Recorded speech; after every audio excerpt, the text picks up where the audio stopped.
ibihe byiza reka gusuze kandi nongere nkwifurize amahoro y'Imana gushuje nkwifuriza kugubwa neza nibwo tukibonana kuva mu kwezi kwa munani kwa kanama kwatangira ndakwifuriza kugubwa neza nanjye kwitewe n'ikibazo cy'uburwayi nagize nari maze iminsi ntaboneka kuri uyu muyoboro wacu kugira ngo tuganire kuba biri kuvugwa hirya no hino bikugezeho hanyuma nawe uce ahandikirwa ubutumwa bwa comment utwandikire uko ubyakiriye ndetse n'icyo ubona watangaho igitekerezo nk'umuturage w'u Rwanda. Reka ngushimire rero njye wumva kuri micro z'Ijwi TV nitwa Peter ngo ikaze kuri uyu muyoboro wacu. Reka twinjire mu rubanza. N'urubanza tugiye kuganiraho uko rwagenze hano mu karere ka Nyarugenge ni mu mujyi wa Kigali mu gihugu cy'u Rwanda. Reka tubyinjiremo nyuma y'akaruhuko kagufi cyane.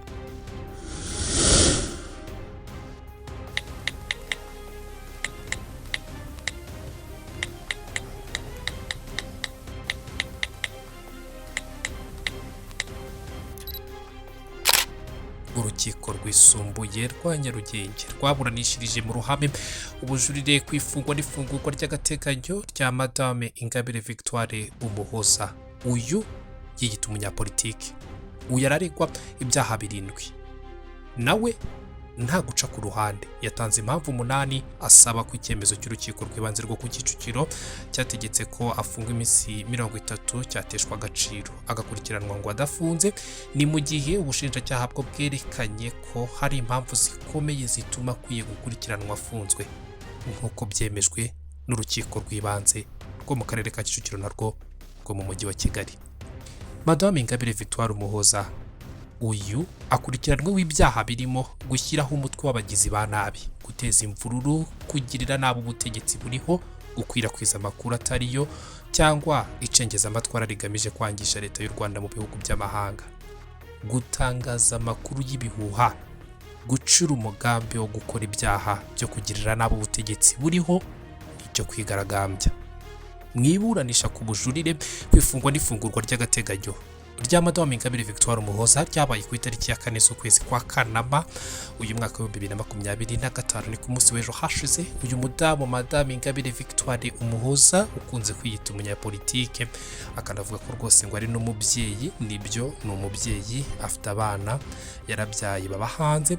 Yabanje kubwira urukiko ko nubwo yunganiwe n'umunyamategeko bwana Maître Gatera Gashabana ari nk'amaburakindi kuko ngo atunganiwe uko abyifuza, kuko yari yasabye ko yunganirwa n'umunyamategeko uturutse mu gihugu cy'abaturanyi muri aka karere k'ibiyaga bigari cya Kenya, ariko ngo ntiyabona ibyangombwa byo gukorera mu Rwanda. Twabigarutseho mu nkuru zacu zishize aho twabonye ko igihugu cya Kenya mu bijyanye n'ubwunganizi mu mategeko kitemerera abanyarwanda gukorera hariya. Bijyanye rero n'iyo ngingo bituma hatabaho ubufatanye hagati y'ibihugu byombi mu bijyanye n'ubwunganizi mu mategeko. Twabyinjiyemo wasubira inyuma kuri uyu muyoboro wacu ukumva bimwe mu biganiro twakoze tugaruka kuri uyu munyamategeko wari wasabwe n'uyu wita umunyepolitike Madame Ingabire Victoire Umuhoza. Uyu ndakwibutsa ko afite ishyaka ryitwa Darufa umurinzi yasimbuje iryo yarayoboye n'ubundi ryitwa FDU inkingi bitewe n'impamvu zitandukanye nazo twagiye tugarukaho, ariko byihariye menya neza ko aya mashyaka yombi yaba iryo yarayoboye n'iryo ayoboye kuri ubu nk'uko abivuga ntaremerwa n'amategeko mu gihugu cy'u Rwanda.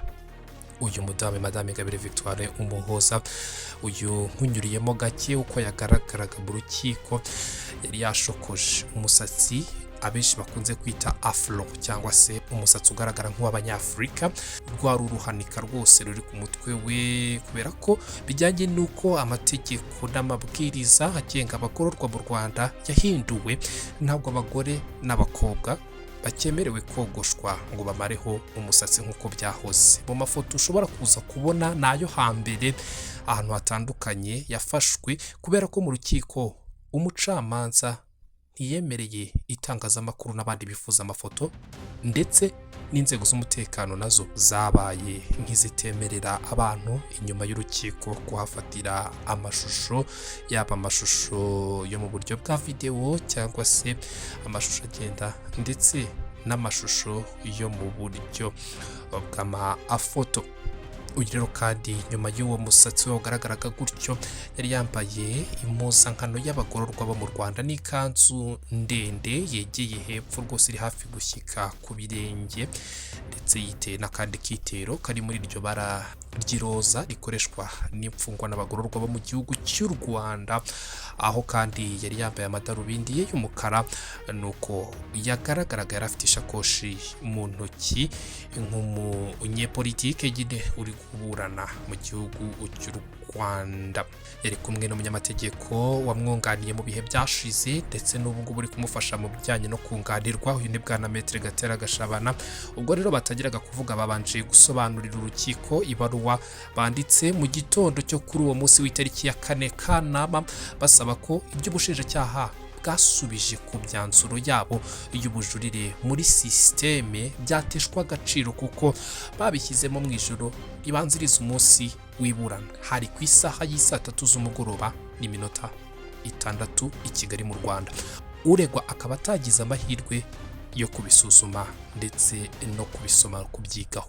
Umunyamategeko Maître Gatera Gashabana yashingiye ku ngingo ya 75 y'itegeko ryerekeye imiburanishirize y'imanza z'inshinjabyaha kugira ngo uwo yunganira abisuzume, bityo ko uwo mwanzuro wabwo wateshwa agaciro. Mu gusubiza kuri iyo baruwa, ubushinjacyaha bwavuze ko ibyo bwakoze biteganywa n'ingingo y'184 y'iryo tegeko, ariko ivuga gusubiza umwanzuro w'ubujurire igira iti uregwa mu bujurire akora umwanzuro mu buryo bumwe n'uwajuriye. Umwanzuro wo kwiregura usubiza kuri buri kibazo hakurikijwe urutonde rw'ibibazo byagaragajwe n'uwajuriye n'ibyo asaba urukiko. Ubushinjacyaha bwavuze ko iyo ngingo itateganyije igihe ntarengwa cyo gusubiza ku mwanzuro w'ubujurire, bityo ko ibyo bwakoze bitanyuranyije n'itegeko kandi ko izindi nzira ziteganywa n'itegeko zo kumenyesha uregwa byibura mbere y'iminsi 3 byakozwe mu rukiko urwa mbere. Umucamanza yavuze ko iby'ubwo busabe bwa Madame Ingabire Victoire ndetse n'umwunganira uyu ni bwana Maître Gatera Gashabana urukiko ruzabisuzuma rukabifataho icyemezo.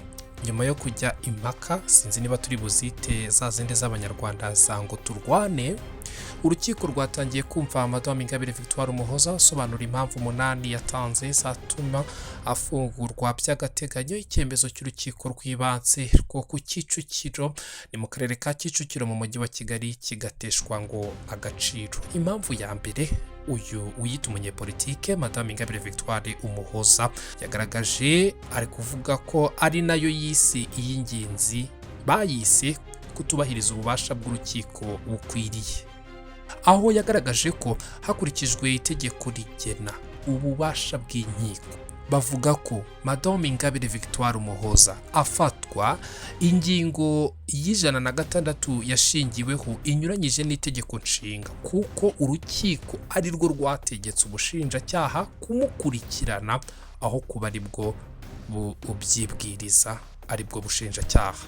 Madame Ingabire Victoire Umuhoza ndetse n'umwunganira mu by'amategeko uyu ni bwana Maître Gatera Gashabana bagaragaje ko nyuma yo kubona iki kibazo baregeye urukiko rw'ikirenga basaba ko iyo ngingo inyuranyije n'itegeko nshinga ingingo ya 62 yakurwaho. Basaba ko urukiko rw'ibanze rwo ku Kicukiro mu karere ka Kicukiro mu mujyi wa Kigali rusubika iburanisha kugeza urukiko rw'ikirenga rubifasheho umwanzuro. Ariko urukiko rurakomeza ndetse runafata icyemezo ko Madame Ingabire Victoire Umuhoza afungwa by'agateganyo mu gihe cy'iminsi 30 mu igororero ryo mu mujyi wa Kigali rya Nyarugenge. Kuri icyo ubushinjacyaha bwagaragaje ko nta cyari kubuza urukiko rw'ibanze rwo mu karere ka Kicukiro kuburanisha urubanza ku ifungwa n'ifungurwa ry'agateganyo, kuko uretse kuba Madame Ingabire Victoire Umuhoza n'umwunganira mu mategeko bwana Gatera Gashabana batarigeze bakurikiza amategeko ngo baregere iyo ngingo y'itegeko inyuranyije n'itegeko nshinga, urubanza rwaburanwe kandi rukanapfundikirwa rukanafatwaho icyemezo. Ubushinjacyaha bwavuze ko kuva igihe yafatiwe ku itariki 19 z'ukwezi kwa Kamena uyu mwaka kugeza urubanza ruburanwa tariki 15 z'ukwezi gushize kwa Nyakanga uyu mwaka batari bigeze bagaragaza icyo kibazo cyangwa ngo baregere iryo tegeko rinyuranyije n'itegeko nshinga, ahubwo bakagaragaza ko ikirego bagitanze tariki 17 z'ukwezi kwa Nyakanga, bityo nta cyari ikubuza urukiko gufata icyemezo kwifungwa n'ifungurwa ry'agateganyo kuri uyu wiyita umunyepolitike Madame Ingabire Victoire Umuhoza. Bwagaragaje ko kandi ngo urukiko rwa mbere impamvu rwashingiyeho rumukatira gufungwa by'agateganyo rutashingiye kuri iyo ngingo, ahubwo rwashingiye ku mpamvu zikomeye zagaragajwe ngo n'ubushinjacyaha zituma akekwaho icyaha ngo akurikiranweho. Impamvu ya kabiri Madame Ingabire Victoire Umuhoza ndetse n'umwunganizi we batanze ngo ni ugukurikirana icyaha cyashaje, aho yavuze ko hari ibyaha ubushinjacyaha bwamureze kandi ukurikije ibiteganywa n'itegeko byarashaje. Aha yavuze icyaha cyo gutangaza ngo amakuru y'ibihuha kiri mu byaha byoroheje kuko gihanishwa igifungo kitarenza amezi 6, kikaba ubusaze bwacyo buba nyuma y'umwaka umwe, kandi kikaba ari ikiganiro yagiranye n'umunyamakuru ku itariki ya 12 z'ukwezi k'Ukwakira umwaka w'ibihumbi 2021. Ikindi icyaha yavuze ko cyashaje ni icyo gucura umugambi wo kwigaragambya, akaba yarakibajijweho mu mwaka w'ibihumbi 2021 ndetse imyaka 3 ikurikirana ikaba yararenze, bityo akavuga ko nacyo ari icyaha cyashaje. Umunyamategeko we uyu ni bwana Maître Gatera Gashabana uri kumwunganira kuri iki gihe yavuze ko urebye no mu mwanzuro w'urukiko rwa mbere ngo umucamanza yavuze ko nta kigaragaza ko uwagerageje gukora ibikorwa nk'ibi bitaba bikimurimo.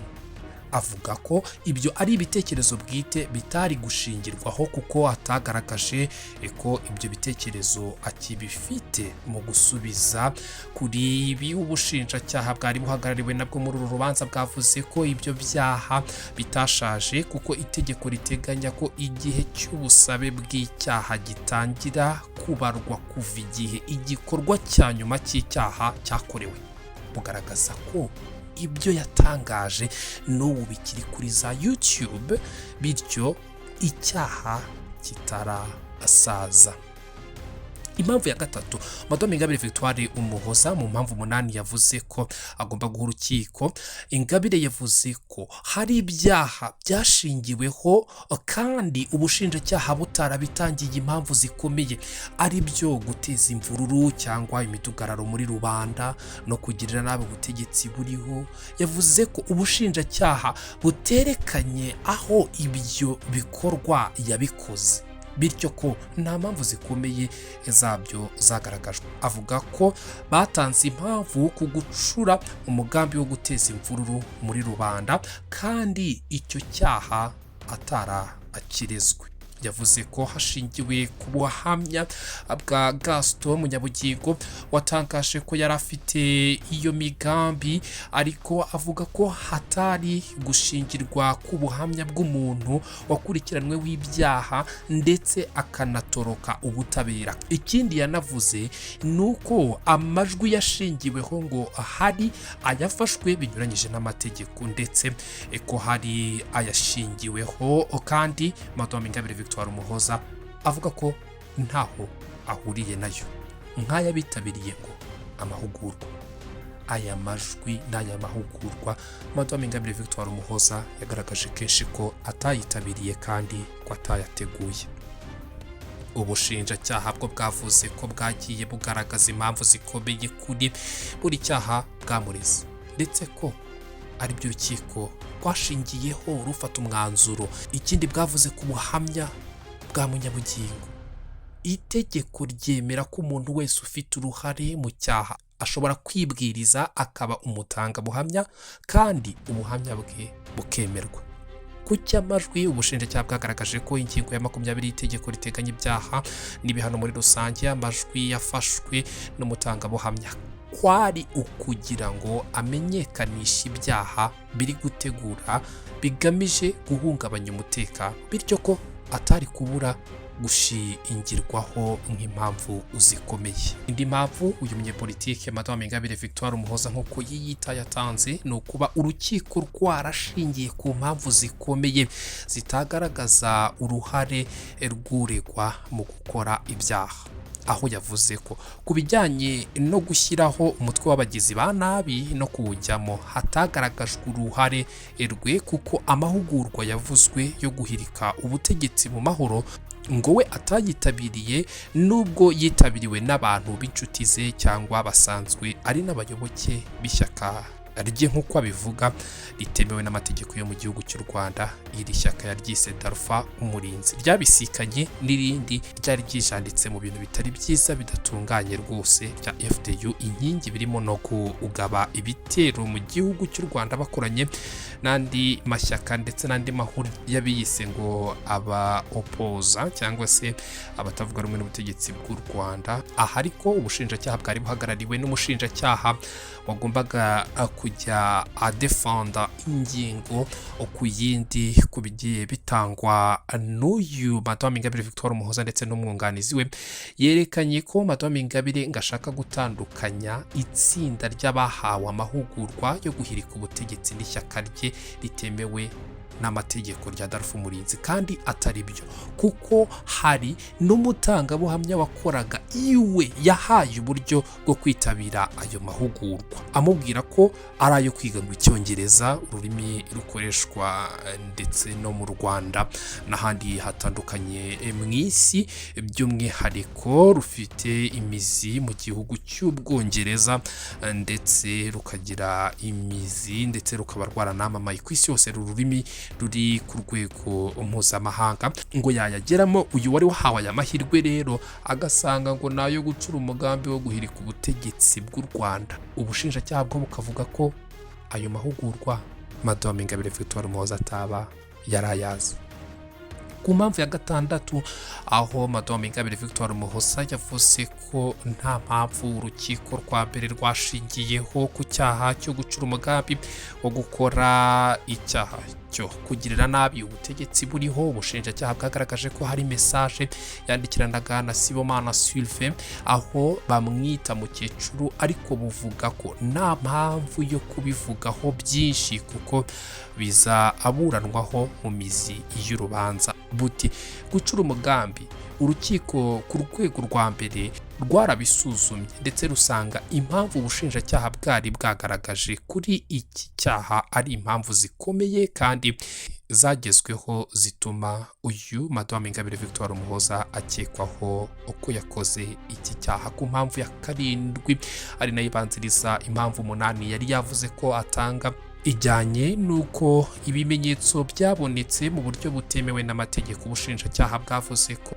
atagaragaje uburyo butemewe n'amategeko ubwo ari bwo, kuko amajwi cyangwa se mu rurimi rw'Icyongereza audio bavuga ko zitabonywe bikurikije amategeko Ingabire atazihakana. Bwavuze ko uregwa ndetse n'umwunganira bari gushaka kwinjira mu mizi kandi atari cyo kiburanwa. Kuri ubu uvuga ko bwabyirinze, ahubwo bwagaragaje impamvu zikomeye uyu Madame Ingabire Victoire Umuhoza akwiye kuburana afunzwe. Ingingo ya 8 yatanze uyu munyepolitike aravuga ko atafungwa by'agateganyo, nuko ngo arekuwe adashobora gutoroka ubutabera. Ibi yabishingiye ku kuba nyuma y'uko wahawe imbabazi na nyakubahwa Perezida wa Repubulika y'u Rwanda Paul Kagame, ngo yakomeje kwitaba urukiko aho yatumizwaga ndetse nuko yanasabye kujya gusura umuryango hanze y'igihugu akabyangirwa, ariko akaba yarubashye icyo cyemezo ngo ntagende. Yavuze ko ari umugore ufite amahame, ko adashobora gutoroka ubutabera kuko ngo ibikorwa bya politiki akora bishingiye ku mahoro. Ubushinjacyaha bwavuze ko bwibaza niba hari igipimo kibaho uregwa ashobora kugaragariza inzego z'ubutabera mu buryo bufatika ko atatoroka ubutabera. buvuga ko icyo gipimo kitabaho, bityo uko atakwemererwa gufungurwa by'agateganyo kuko ibyaha akurikiranyweho bikomeye birimo n'ibifite igihano kirenze imyaka 5. Buti kwe nk'ubushinjacyaha dushingira ku buremere bw'ibyaha uregwa akekwaho kuba yarakoze, bikaba byashingirwaho nk'impungenge z'ubutabera ko aramutse akurikiranwa ari hanze yazatoroka ubutabera. Ati ikindi ubutabera bwagaragaje nuko arekuwe ashobora kubangamira iperereza kuko yavuze ko afite inshuti zitabiriye amahugurwa yo guhirika ubutegetsi, akavuga ko abafashwe ari bake kuko yitabiriwe na 26. Buvuga ko ahubwo abaye umunyarwandakazi mwiza yamenyesha ubutabera abo bandi bitabiriye amahugurwa barimo ngo nuri hanze kugira ngo nabo bakurikiranwe. Umushinjacyaha ati mu gihe yaba yidegembya hano hanze ashobora kubangamira n'iperereza, tukumva akomeje gufungwa by'agateganyo byatuma iperereza rirangira neza. Nyuma yo kumva impande zombi, umucamanza umvaga ababurana yaba Madame Ingabire Victoire Umuhoza ndetse n'umwunganizi we mu mategeko bwana Maître Gatera Gashabana, yavuze ko umwanzuro ku bujurire kwifungwa n'ifungurwa ry'agateganyo ry'uyu uyita umunyepolitike Madame Ingabire Victoire Umuhoza azawusoma ku itariki ya 7 z'uku kwezi kwa Kanama ku isaha y'isa 9 z'igicamunsi ku isaha y'i Kigali mu Rwanda, n'i Bujumbura mu Burundi, i Gitega n'ahandi hatandukanye ndetse no muri Kivu y'Amajyaruguru n'iya Amajyepfo. Nyemerera ngiye gushimira we twabanye muri iki kiganiro cyo kuri uyu munsi, mwifurije kugubwa neza. Nitwa Peter, ninjye uvuga kuri micro z'Ijwi TV. Dusubire mu zindi nyungu z'ibiganiro ndi kugutegurira. Ciao ciao, bye. Byifashe bite? Nizihe nkuru ziri kuvugwa mu ruhando rwa politike? Ese guhangana mu ntambara cyangwa ibyorezo byugarije isi byaba ingingo muzi ukeneye kugira icyo umenyaho buri munsi? Ni buri munsi ku Ijwi 250 TV hamwe na Peter muri Byifashe bite.